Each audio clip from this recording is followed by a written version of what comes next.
بسم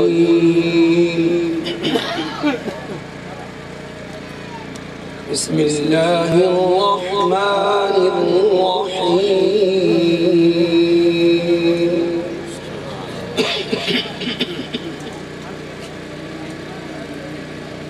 وما تلك بيمينك يا موسى؟ قال هي عصاي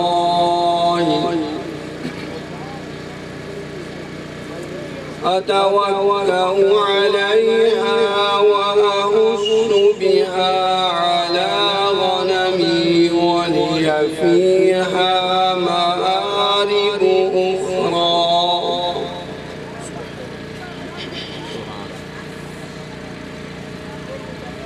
قال ألقها يا موسى فألقاها فإذا هي حية تسعى.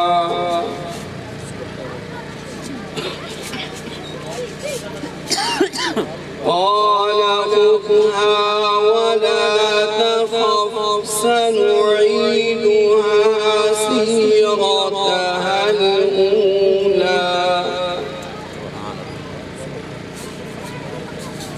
واضم يدك إلى جناحك تخرج بيضاء من غير سوء آية أخرى.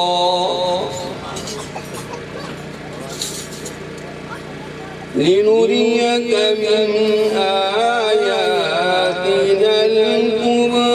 اذهب إلى فرعون إنه طغى.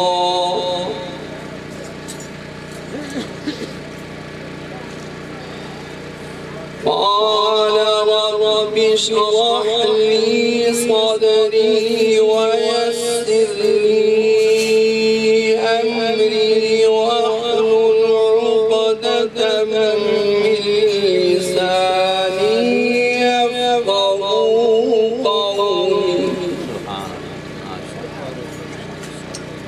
واجعل لي وزيرا من أهلي هارون أشدد به أزري